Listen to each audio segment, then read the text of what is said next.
Twilight Fables, where bedtime is just the beginning. You remember the rhyme, don't you? A spoiled princess drops her golden ball into a well. A talking frog retrieves it, and with a kiss he becomes a prince. So harmless, so sweet, but nursery rhymes lie. Tonight we descend into the murky waters of a forgotten kingdom where vanity runs deep, promises carry curses, and something ancient stirs beneath the lily pads. This is not the story you were told. Once, in a forgotten corner of a crumbling kingdom, there stood a castle whose spires pierced the clouds like needles. It lay, swaddled in mists that never lifted, nestled against a forest that never fell silent. The people whispered that the land was cursed, too lush, too green, too quiet. The king, a gaunt man with a brittle crown, ruled from behind stained glass and velvet curtains. His wife had died many years ago, and their only child, Princess Elira, had grown into a beautiful and cold young woman with a heart that beat to the rhythm of her own desires. Her laughter was rare and hollow. Her days were filled with idle vanity, mirrors, silk, perfumes made from crushed flowers no one else dared touch. Elira had one prized possession, a golden ball, smooth and perfect, given to her by her mother before the illness took her. She carried it everywhere, tossing it into the air, letting it fall into her hands with the precision of habit. No courtier dared ask why she never parted with it, nor why, whenever it slipped from her fingers, she went pale with panic. One late afternoon, Elira wandered beyond the gardens into the woods, deeper than she normally dared. A heatless fog pressed against her skin. Birds called in reverse, as though rewinding time. Her boots crunched over roots that bled sap the colour of rust. And then, through the fog, she saw it, a still, black pond, surrounded by reeds that hissed in a windless hush. It was there that she began to play. She tossed the golden ball higher and higher, watching it disappear into the grey sky before falling into her grasp. But this time it slipped. Her fingers grazed it and missed. It hit the soft earth, bounced once, then twice, then rolled, smooth as glass, into the pond. She didn't scream, not at first. The ripples bloomed outward in lazy circles. The water swallowed the gold whole, and for the first time in years, Elira looked like a child again, terrified, helpless, utterly alone. "I can get it for you," said a voice. Elira spun around. "No one," I said. "I can get it," the voice repeated. It was thick, wet, like someone gargling ink.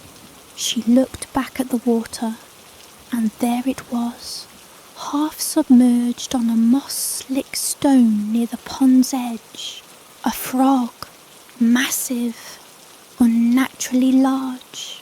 Its skin was a patchwork of green and brown, like rotting velvet. Its eyes were milky and deep-set, glowing faintly from within.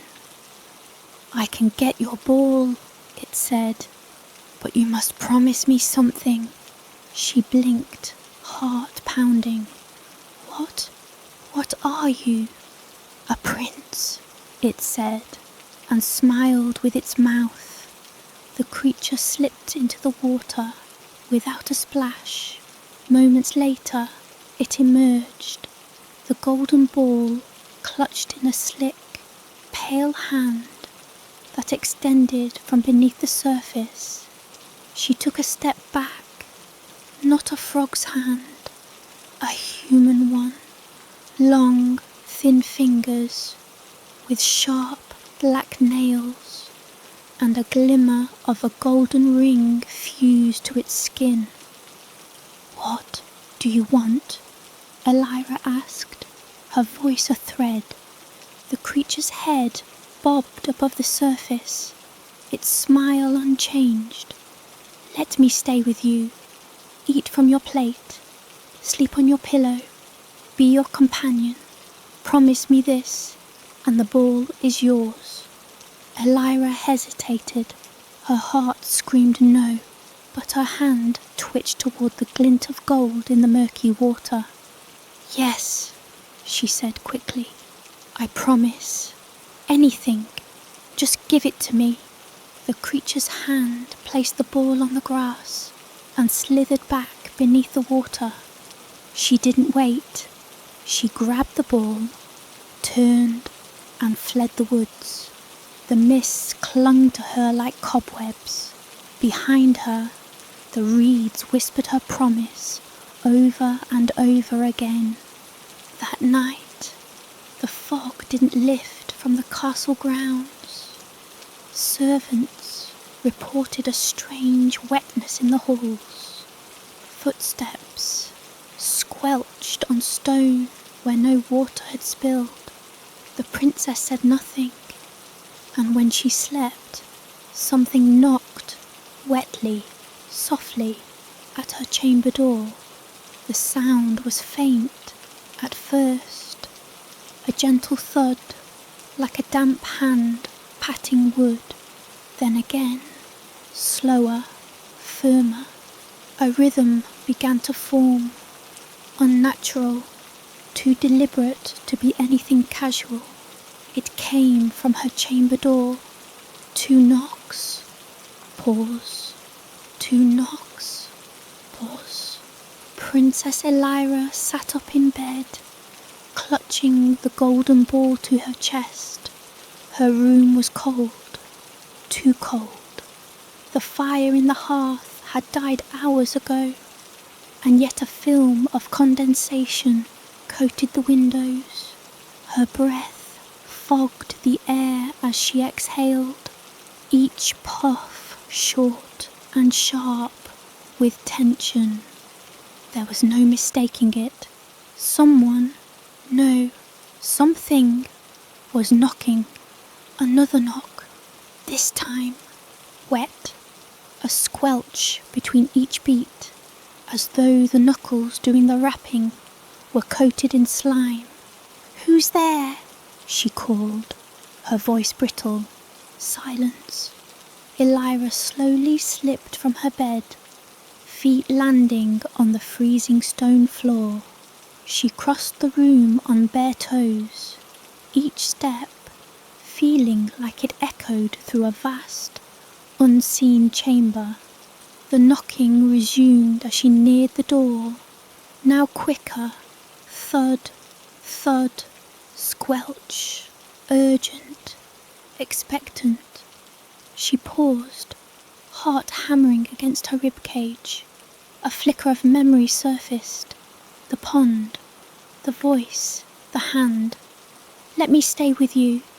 Eat from your plate. Sleep on your pillow." She hadn't truly believed it, had she? That a frog, a prince, it claimed, could leave the water and come here, come in. "Elira," the voice was soft now, muffled through the thick wood. "You promised." A cold dread slid down her spine like melting ice. She opened the door a crack.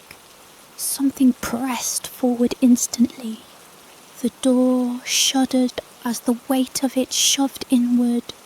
Not violently, not aggressively, but insistently, and there he was, the creature from the pond, not just a frog anymore. He stood upright now, half shrouded in a cloak made of glistening reeds and pondweed. His limbs were longer than they should have been, inhumanly thin, elbows bending wrong. His face was partially formed, as if caught mid-transformation. His mouth stretched wider than natural. His eyes were too round, too dark, too wet. Yet remnants of a once handsome man peeked through. A cheekbone here, the suggestion of a jawline there. His skin rippled, shifting between frog and man like oil on water. "I've come," he said, smiling. Elira's stomach turned. The air around him smelled of rot and algae. "I didn't think you meant it," she whispered. "But you did," he said. "And now I'm here." She tried to close the door, but his hand, webbed and skeletal, slid through the gap and gripped the wood with quiet strength. "You invited me," he said. "I came a long way. The water is far behind." The princess stared, frozen. The ball clutched in her arms suddenly felt heavier. "Just for tonight," she said quickly. "One night." He tilted his head. "One becomes two. Two becomes forever. That's the way of stories, isn't it?" Before she could protest, he slipped through the door, his cloak trailing behind him like dripping seaweed. His feet left wet prints across the stone floor. His presence filled the room with moisture. Moths battered the windows from the outside. Somewhere beneath the floorboards, she could swear she heard the slow churn of water. The creature moved around her chamber with strange reverence, touching the tapestries, sniffing the air. "You used to live here?" she asked, her voice faint. He turned to her slowly. "I will live here." She backed away, but he made no move toward her. Instead, he sank to the floor near the hearth and stared at the ashes. "I remember fire," he said softly. "Once, long ago." He closed his eyes. His breathing was slow, irregular. Then came the sound, the same soft knocking, but not at the door. This time, it came from within him, a hollow knock, knock, knock, like something inside was trying to get out. The days blurred. Elira didn't speak of the creature. She told her maids nothing, but every night the knocks came. Every night the frog prince entered. Sometimes he brought things, broken trinkets, feathers, damp with blood, a shard of mirror that pulsed like a heartbeat. He placed them beside her bed, like offerings or warnings. At meals, she began to see signs of him too. Plates left out for guests she hadn't invited were licked clean before she arrived. Cups full of blackened water sat beside her own. Once, she found a single webbed footprint on the tablecloth beside her spoon. The king didn't notice, or didn't care. He spent more time locked in his study, muttering to the ghost of her mother, they said. Only the servants noticed the smell, and the damp, and the moss. creeping across the eastern wall of the castle. One night, Elira woke to find him perched at the edge of her bed. "I was once like you," he said, "royal, beautiful, proud." She didn't speak. "I made a promise too," he whispered, "a foolish one, and now I wear it." His smile cracked, and something moved beneath his skin, something small and many-legged. "I don't want you here," Elira said. "You invited me," he said again. "I take it back." He tilted his head as if amused, but the water remembers.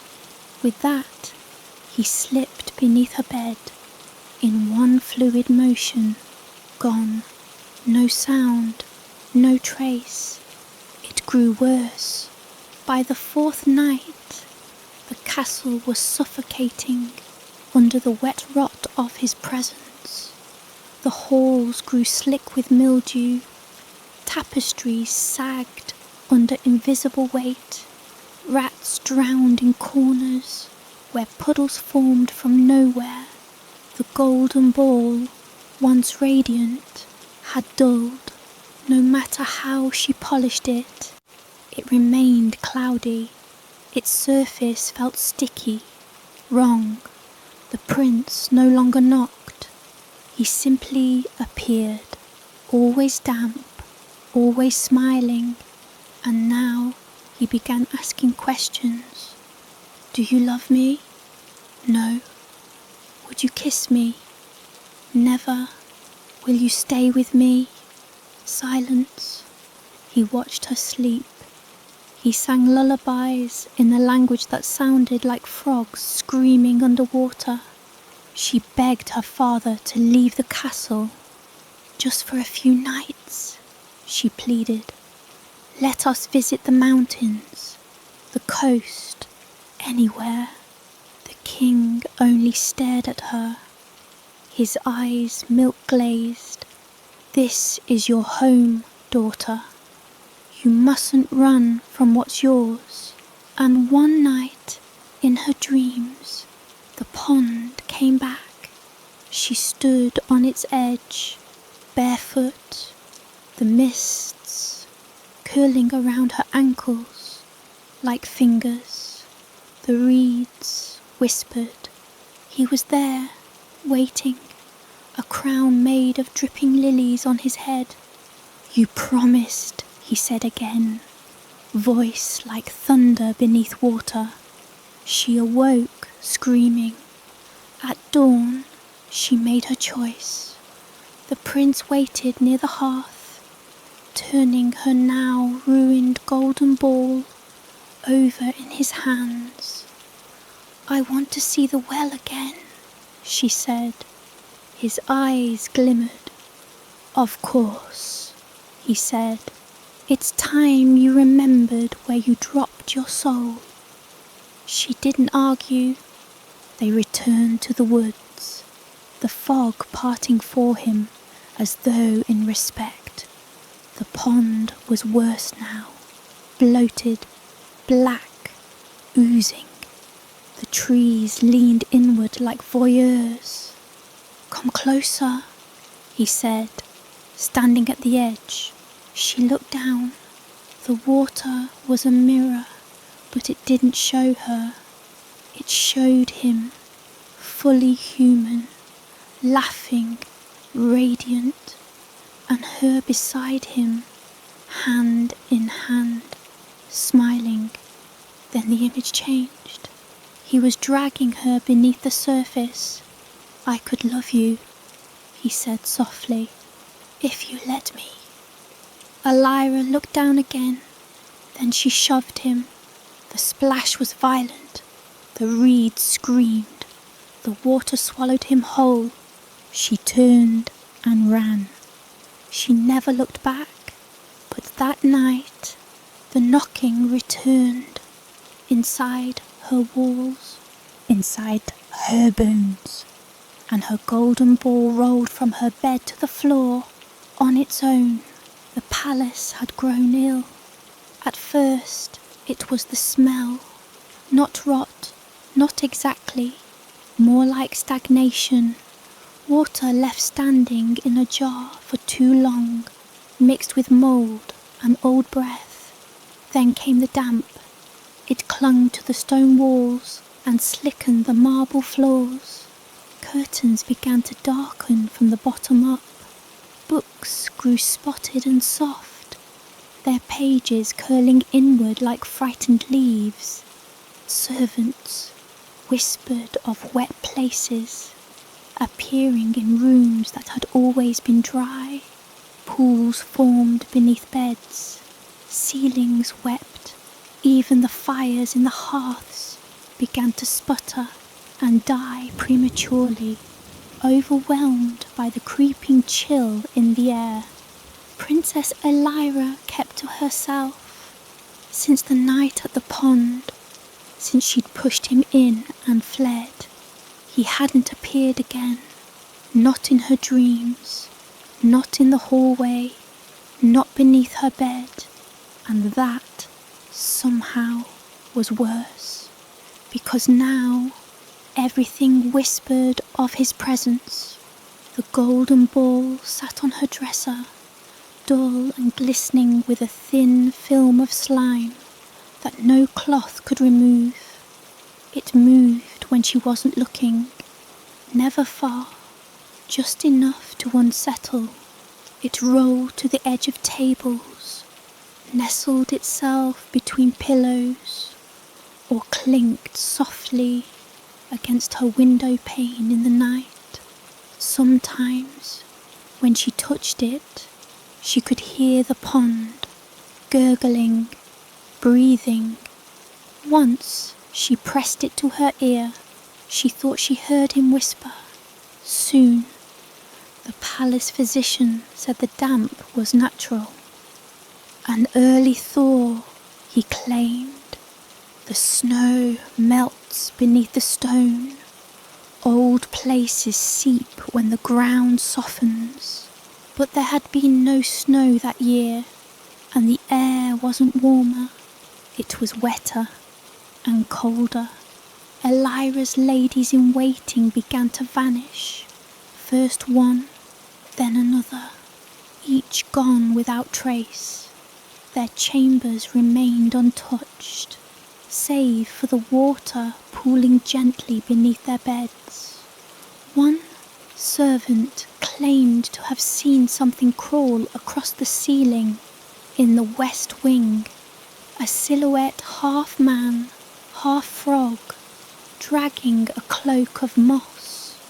He quit the next day, and the tale was dismissed as feverish nonsense. But the frogs came next, dozens of them, in the kitchens, on the windowsills, in her father's chambers, where they croaked in unison, low and guttural, as he stared through the window, unmoving. Elira killed the first one she found in her room, smashed it with her boot. The second she drowned in ink. The third she threw from the tallest tower. But they kept coming, and still no sign of him. It was during one of her walks through the palace gardens, now slick with mildew and crawling vines, that she noticed the fountain had changed.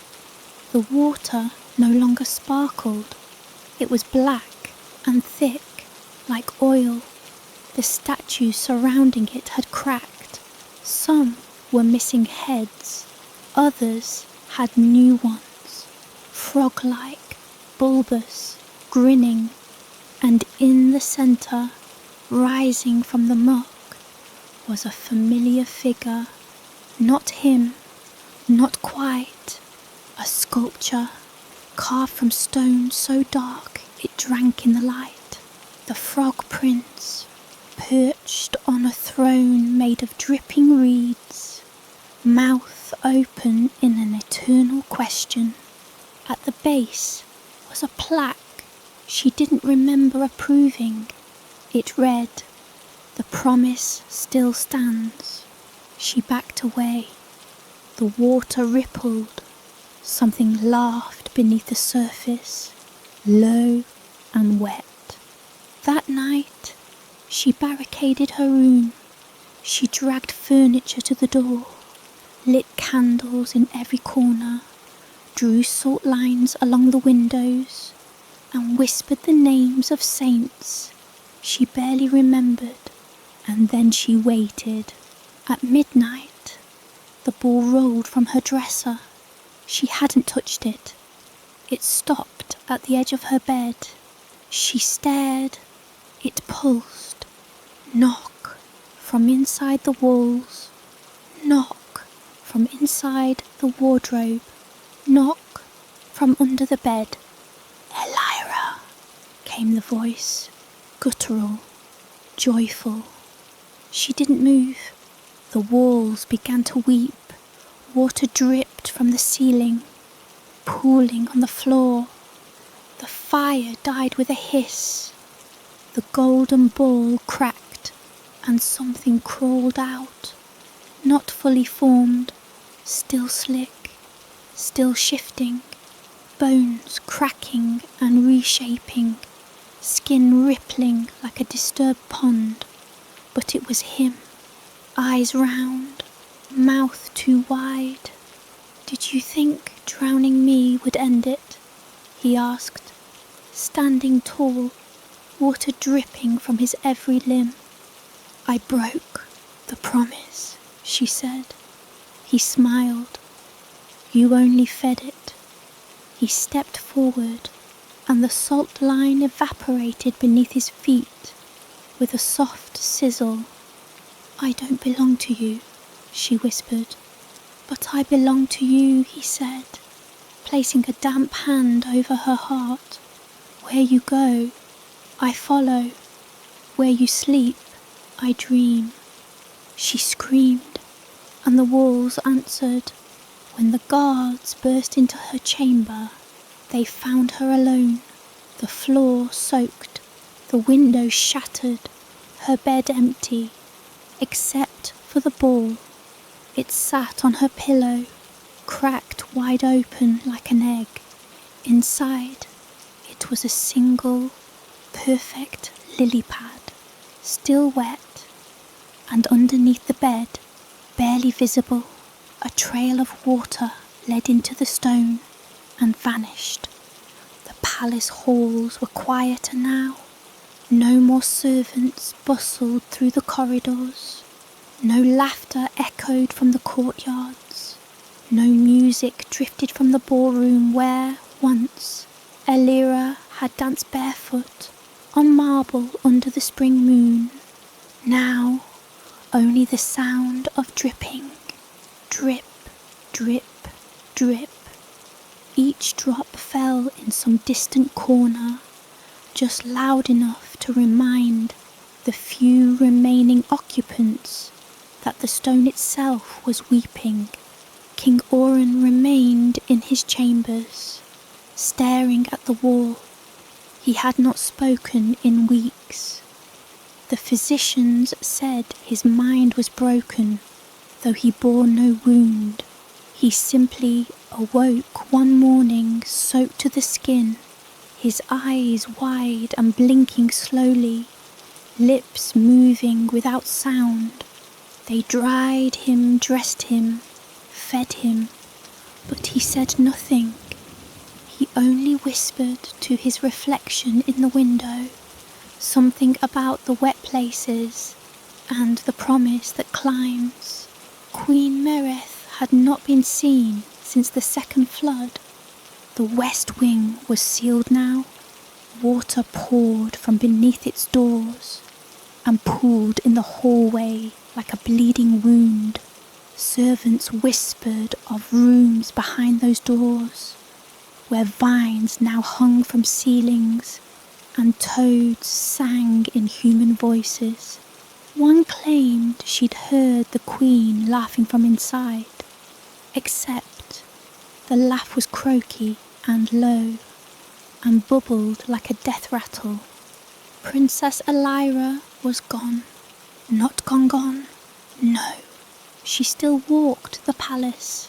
Sometimes, when the moon was high and the halls dark, a figure could be seen moving slowly across the balconies, or standing at the edge of the reflecting pool, though no reflection followed her. When guards tried to speak to her, she said nothing.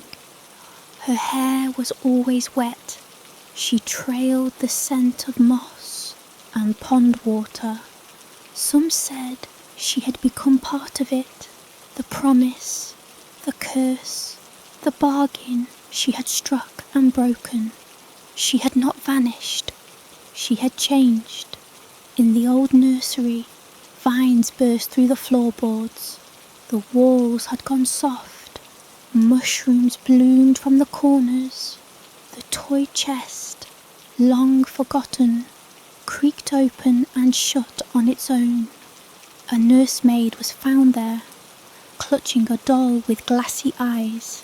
She was smiling, even as her skin peeled away in sheets, even as frogs gathered around her feet. "Princess Elira gave me a gift," she said, her voice hoarse and bubbling. She said I could keep him. She said he liked my lullabies. When they tried to take the doll from her, it screamed, a thin animal wail, like a newborn gasping underwater. They burned the doll. It rained frogs that night. In the library, pages had begun to stick together. The great tomes, histories, records, spell books were all bloated and heavy, as though soaked in unseen tides. When opened, the ink ran down the pages in thin black trails. Only one book remained dry. It had no title, no spine, only a cover of slick green hide that felt alive under the fingertips. When the court scholar dared open it, he found only one page, written in looping script. To kiss the beast is to bare its soul. To break the pact is to drown alone. He closed the book, and behind him the fire sputtered. When he turned, the hearth was empty, just damp ash and one wet footprint. The throne room, once grand, now stank of mould. The velvet banners had fallen. The stained glass windows were fogged with condensation. Frogs perched atop the royal seal, croaking softly in time. Elira returned here one night. She came barefoot, trailing water. Her eyes glistened like pond water beneath the moon. She sat on the throne, not as a ruler, but as a bride awaiting her groom. In her lap, the golden ball rested whole again, and beside her, the figure stood, no longer quite frog, not quite man. He was something new. His body had lengthened, limbs too long and crooked, skin rippled with shifting colours. His smile was fixed now, etched into flesh. His eyes were deep, shining pools, bottomless and knowing. He looked at her, she looked back, neither spoke, and then he placed a crown of lilies on her head. It wilted the moment it touched her hair. One final feast was held the next day. No guests came, but the food was laid out anyway. Roasted meats, untouched, bowls of fruit, rotting, wines that smelled faintly of swamp water. Elira sat at the head of the table, her prince beside her. No one else came, but all the chairs were wet, and all the goblets filled themselves. One by one, drip by drip, far below, in the dungeons long since flooded, something moved. A heartbeat, slow, cold, ancient. The water whispered, "She is ours now. We are whole." The pact continues. Above, thunder rumbled. The sky split, and rain fell again, not just outside, but inside. The palace would one day be found, empty and crumbling. No bodies, no banners, only frogs in every room, lilies in every bed, and a dampness in the air that clung to the soul like a memory one could never quite shake. Some say the ball is still there, sitting on the throne, waiting. The storm did not cease. By the time evening fell again, the castle grounds were a mire of slick mud and drowned hedges. The clouds above swirled with a malign intelligence, roiling like something alive. The torches sputtered low in the corridors, shadows lurching across the stone walls like spectres. In the west wing, where the fireplaces had all gone cold, the princess sat with her hands wrapped around a goblet of honeyed wine. She stared into the hearth, though no flame warmed it. "I hear it again," she whispered. The old nursemaid, Agnes, frowned from her rocking chair. "There's nothing, Your Highness." "No," the princess said, turning her gaze toward the cracked window. "Not nothing. It's breathing in the walls." Agnes didn't argue. Her silence stretched, long and fraying, until the only sound was the wind howling down the chimney. Outside, the courtyard was flooded. The rain had not let up for 2 days, and the grounds were unnavigable. From her window, the princess could see the black silhouette of the wishing well, half submerged, its roof tilted at a strange angle. She thought of the frog, thought of the way it had spoken, how its voice had scraped across her bones like dry reeds in the wind. She hadn't seen it since that first night, not with her eyes, but it had spoken again, not in words, not exactly. It murmured in her sleep, through the floors and the stone and the water, whispers coiling like vines around her ribs, like tendrils slipping into her ears and blooming behind her eyes. At first, she tried to convince herself it was a dream. Now, she wasn't so sure the dreams ever ended. She awoke that night to find her chamber flooded ankle deep with water, cold, brackish, with things floating in it, bits of leaves, twigs, and something like hair. The hearth had gone black, smoke trailing like ink across the ceiling. The firewood was soaked through. The once rich tapestries along the walls drooped under the weight of the moisture, their colours bleeding into the stone. The water was rising. She stood and pressed her hand against the door. It gave a reluctant groan, then burst open, releasing a wave down the corridor. It wasn't just her room.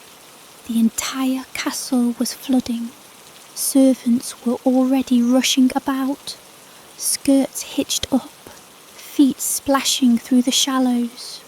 The great hall was a lagoon, candles floating like drowned fireflies. Rats clambered up tapestries to escape the deluge. And still the rain fell. The princess called for her father, but the king did not answer. In the dining chamber, she found the royal physician, drowned face down in the soup tureen. A handful of stewards huddled in the upper galleries, white-faced, unwilling to descend into the water. One pointed mutely at the windows, where frogs clung to the outside glass in unnatural stillness. Hundreds of them, their slick bellies pressed to the stone, unmoving, unblinking. They came after you, Agnes whispered beside her. You brought the curse. I made a promise, the princess whispered. Only a promise. You made a pact, the old woman said. They sealed the doors with iron bars. Still, the water crept in. By morning, the castle chapel was submerged to the altar. Priests attempted exorcisms as frogs croaked from the rafters. The youngest prince began muttering in his sleep, a language no one understood. At breakfast, the wine tasted like brine, and the bread was sodden with pondweed. The princess retreated to the library, hoping for answers in the archives. What she found was worse than ignorance. The Frog Prince, they called him in the old texts, an entity that lived beneath wells, drawn to broken vows and ungrateful hearts. Not a man cursed into a frog, as the tale had always said, but something older, something born of stagnant places, of rot and silence and promises unkept. It did not grant wishes. It waited. It listened. And when the conditions were right, when the pact was made and broken, it came to collect. The princess's hands trembled as she flipped through the ancient pages, ink bleeding under her fingers. I never kissed it, she whispered aloud. I never let it touch me, but it didn't need to. It had her word, and her word was broken. That night, the dreams grew worse. She dreamt of long limbs dragging through mud, of a crown made of fishbone and filth, of a maw that opened wider than any mouth should, lined not with teeth, but rows of tiny hands. The frog stood beneath her bed in the dream, dripping, whispering lullabies in a child's voice. She woke to find her slippers gone. In their place, a trail of slime leading to the well, but the well was outside, wasn't it? By the fourth night, the castle was nearly uninhabitable. Food stores were spoiled, and water dripped from the ceilings in rhythmic beats. The court had gathered in the ballroom, lighting fires in the hearths and huddling together for warmth. The princess came in silence, her face pale and lips trembling. The frogs, she said. They turned to her. They're speaking now. Agnes, who had seen too much, crossed herself. What do they say? One of the guards asked. The princess raised her chin, eyes glassy. They're telling me what he wants. And he wanted her, not a kiss, not affection, not a place at the table. He wanted her penance. He wanted her to keep her word, to the letter, to invite him into her room, to let him sleep in her bed, to open the door and never close it again. She stood before the great hall doors now, staring out into the flooded courtyard. A single frog sat upon the stones, eyes glowing green, like lanterns in the dark. Behind her, the court held its breath. The princess stepped forward, and the frog smiled. The princess opened the castle doors. The heavy iron hinges groaned in protest, but she did not falter. Rain lashed her face. The floodwaters had turned the courtyard into a black, glimmering lake.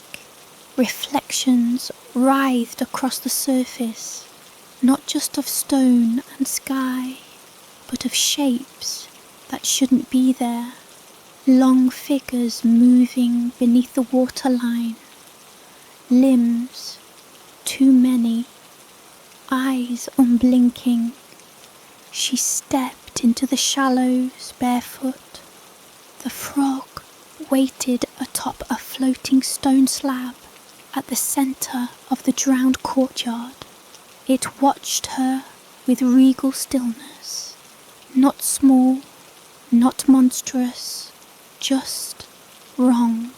A creature pulled from the depths of folklore, unchanged by time, fed by centuries of superstition and broken promises. It did not speak, but its thoughts reached her just the same. You open the door, now the pact may begin. The wind tore through the courtyard. Bells rang high in the towers, though no one pulled their ropes. Doors slammed and opened of their own accord. Fires sputtered. Candles went dark. She could feel him moving through the castle already. The moment she stepped aside, the frog leapt from the stone and vanished into the flooded vestibule behind her. For the next 3 days, she was never alone. The frog followed her, room to room, perching on her dressing table, the back of her chair, the edge of her bed. It never touched her, never demanded anything, but it watched and whispered. The words were never audible to anyone else. The servants pretended not to see. Agnes begged her to run, but she knew better now. There was no place untouched. The waters reached beyond the castle, into the forests and fields, into the dreams of the people. The rot was spreading. The price of her vow was no longer personal. It was contagion. She found the king in the crypt on the 4th night, alive but barely. His face was hollow, skin stretched and waterlogged. He had gone to the chapel to pray and never returned. Now he lay in a coffin of rainwater, the family tombs drowned beside him. "What have you done?" he rasped. "I made a promise," she whispered. He laughed then, gurgled more accurately, and his eyes rolled back as he slipped beneath the surface. The next morning, the guards found his tomb dry and empty. It became clear soon after. The frog was growing, each day, larger, taller. The slithering length of its limbs stretched unnaturally as it crouched by her door. Its eyes widened, irises filling with sickly yellow veins. It began to hum, and the castle listened. Mirrors cracked, ink ran from books. Even the moonlight that filtered through the high windows took on a greenish tinge. On the 6th day, the princess heard singing from beneath the floorboards, children's voices, a nursery rhyme she did not know, but somehow remembered. Gold for the oath, bone for the bride, wade through water where the truth will hide. 3 lies spoken, 3 dreams bled, kiss the tongue and crown the dead. She began sleeping with the lantern lit. It didn't help. The castle was no longer a castle. Its walls oozed condensation. The stones sweated. Mushrooms bloomed along the baseboards. Vines snaked through keyholes. Some doors led to closets now filled with water. Others opened into pitch-black halls she didn't recognize. Once, she found a tower stair that hadn't existed the day before. She climbed it. At the top, behind a rusted iron gate, was her childhood room. Everything untouched, preserved in shadow, except the mirror. There, in the reflection, the frog sat beside her on the bed. Though she was alone in the room, its reflection tilted its head, and she saw, for the first time, the crown, bone white, sharp, growing from its skull like antlers. She screamed, and the mirror shattered. That night, she could no longer delay. She drew herself a bath in the half-flooded royal chamber, lit every candle she could find, and waited. The frog came to her slowly. It did not hop now. It slithered, and it was smiling. "You've done as I asked," it croaked. Its voice was not human, yet it mimicked speech with unsettling clarity. "You kept your word." She nodded. "I am pleased." It climbed into the water with her. The bath overflowed, spilling onto the tiles, down the stairs. Her breath caught as its cold skin pressed against her legs. The candles flickered. "I have something for you," it said, and then it opened its mouth, not like a frog, like a gate. From within came a long black ribbon of flesh, wet, glistening, coiled. Upon it rested a golden orb, the one she had dropped into the well so many nights ago. Clean, polished, radiant. She reached forward with shaking hands, took it, and everything went dark. She woke on the floor, dry. The bath was gone, the water gone, the frog gone. Only the golden orb remained, sitting on her pillow, humming with a heartbeat of its own. Downstairs, the castle was silent. No more frogs on the windows, no whispers in the walls, no breathing in the floor. The servants had vanished. Agnes, the guards, the cooks, the priests, all gone. But she remembered them. She remembered every face, and she remembered her promise. She had kept her word. Now the castle belonged to her, and she was alone, completely and forever. The castle slept with its eyes open. That's how the princess thought of it now. Less a place, more a presence. The rooms no longer stayed still. Furniture wandered subtly between visits. Tapestries changed colour. Portraits blinked. Entire corridors warped, as though bored of their own layout. Even the walls began to hum softly. when she lingered too long in one spot. At first, she kept to the eastern wing, the place least touched by water, rot, and memory. But soon, even that part of the castle began to weep. Drips echoed through the halls like distant footsteps, and once she saw shadows moving across the wall when the hallway was utterly dark. There was no firewood left, no staff, no Agnes. She had not spoken aloud in days, and still the orb pulsed.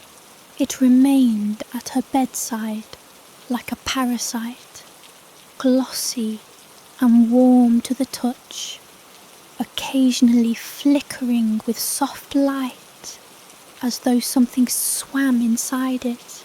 She began to dream in green. At first, the dreams were shallow things. She floated in murky water, her hair like roots threading into the depths. Something vast moved below, never touching but circling. She would wake with wet sheets and soil beneath her fingernails.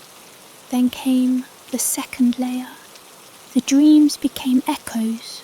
She saw the frog, not as it had been when it followed her from the well, but as it once was, in a palace not unlike her own, with windows of black stained glass and trees that wept salt from their leaves.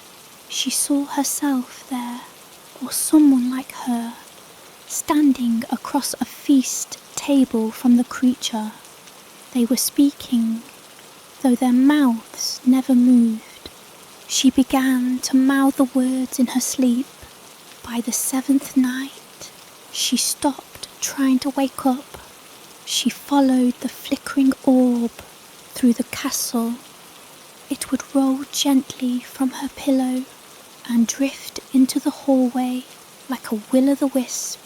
Every time she tried to resist its pull, she found herself already standing in the corridor, as though her body moved ahead of her thoughts.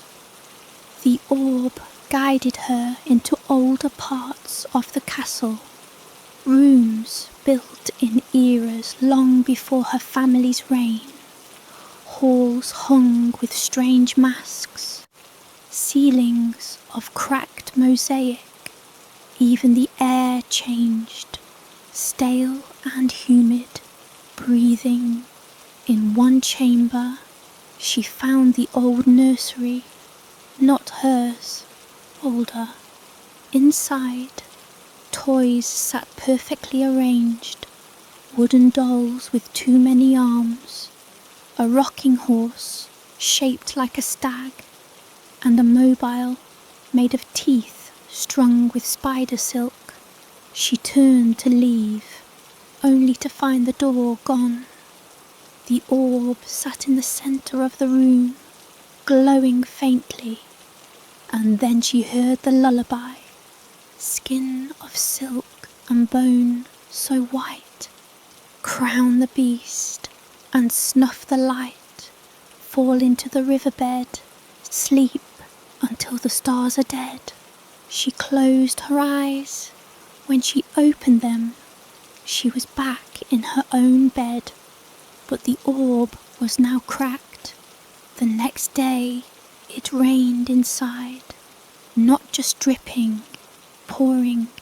Torrents fell from the ceilings in sheets, though the skies above the castle were clear and blue. Rooms flooded instantly. She ran from corridor to corridor, unable to find dry ground.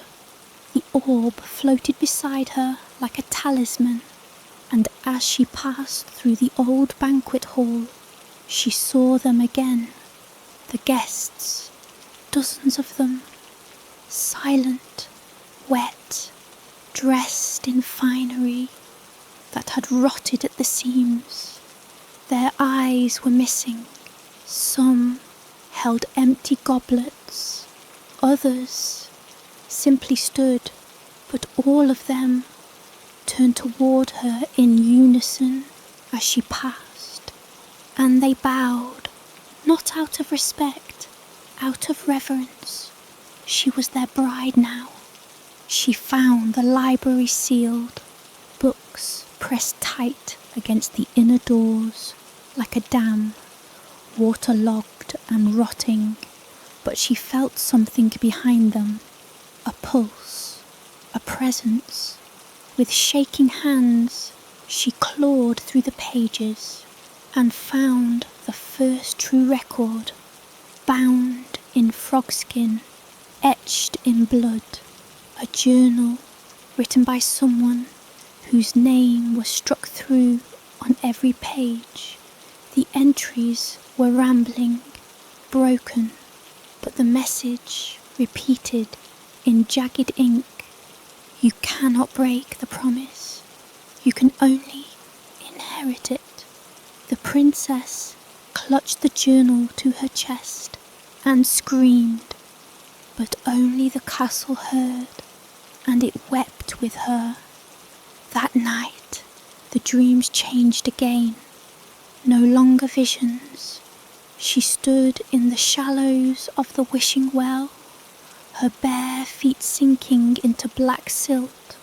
All around her, frogs gathered, thousands, silent, waiting. The water was perfectly still, and within it, she saw her reflection, not as she was, as she would become, skin grey and glassy, hair dripping with pondweed, eyes gone, crowned with bone. The frogs chanted in one voice, not aloud, but within her skull.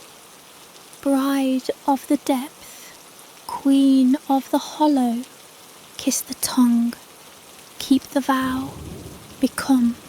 She touched the water, it touched back. In the morning, she awoke coughing up moss. It choked her throat in clumps, slick and stringy. The orb at her bedside was now nearly shattered. Something moved inside it, writhing, pressing, pushing. It was time. The princess stood, pulled on her soaked gown, and made her way to the courtyard. There, where the well once stood, was only a hole, deep, black, and steaming. The castle watched her go. The walls pulsed with light. The windows whispered. She climbed down into the pit. No rope, no ladder. The walls accepted her. She descended in silence, and the orb followed. She descended into the earth, past the reach of roots and ruin. The tunnel spiraled like the throat of something ancient, walls pulsing softly with warmth and moisture. There were no stairs, only a smooth incline, carved by time and something older than tools. As the princess slipped downward, her hands dragging along the damp stone, the light above dimmed into nothing. She did not stumble. She had dreamed of this descent for nights uncounted. The orb floated beside her, its shell fractured and throbbing, leaking soft green light into the dark. Inside, a silhouette swam in lazy circles, too large for the space it occupied, limbs folding in unnatural ways. Occasionally, it pressed against the inner curve, revealing the faint imprint of a face. Not the frog, something behind the frog, something watching, something waiting. The tunnel opened suddenly, not into a chamber, but into a still, black sea. The princess stepped forward, ankle deep in water, her gown soaking and heavy. There was no ceiling, no sky, only a great mirror above her, reflecting her pale face and the glowing orb beside her. She wasn't alone. All around her, barely breaking the surface, sat figures submerged to their necks, men and women, children, eyes closed, skin grey and glistening, a silent congregation, lips just above the waterline, none moved, none breathed. They were brides too, or something like it. She waded forward. As she passed each figure, their eyes opened all at once, black marbles with golden rings, watching her, not in judgment, in welcome. At the water's heart, the orb began to spin. A ripple pulsed outward. The surface trembled, and from below, something vast stirred. She had reached the bottom, but the story had not. He emerged without sound. First the eyes, two golden coals that blinked open beneath the surface. Then the head, frog-like, yes, but not the same creature that had once followed her home. This thing was grander, crowned in bone, veins of glowing fungus running down its slick throat, its mouth split wide, too wide, revealing rows of teeth like pale thorns. It opened its arms, long, jointless limbs like wet rope, and beckoned. She did not move. "You know me," the voice said, though the mouth did not move. "You called, you kissed, you broke the surface." The princess lowered her gaze. The orb floated between them now, spinning faster, cracks spider webbing across its skin. "You were promised to me by blood and by breath, a vow made before your name was spoken.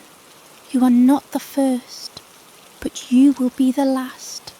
The thing stepped onto the water as if it were stone.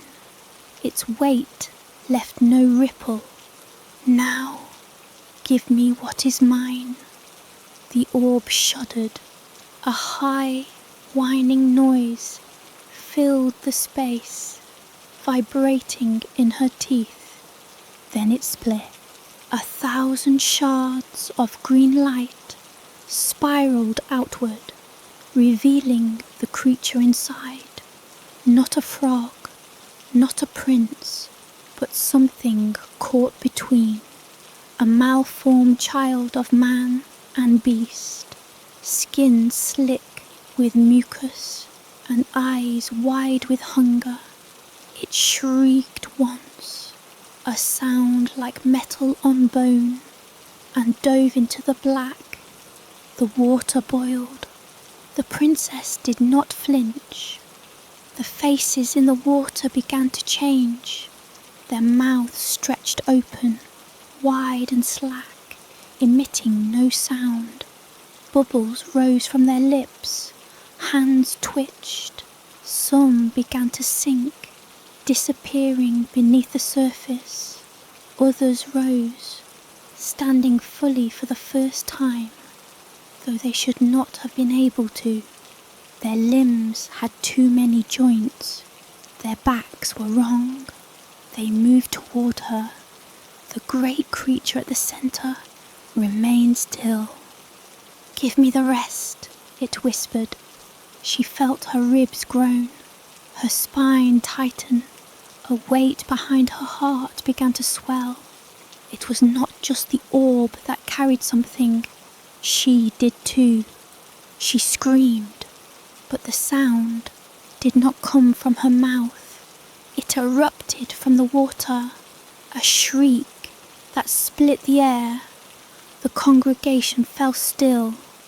The creature blinked once, then she tore open, not physically, not visibly, but something inside her cracked.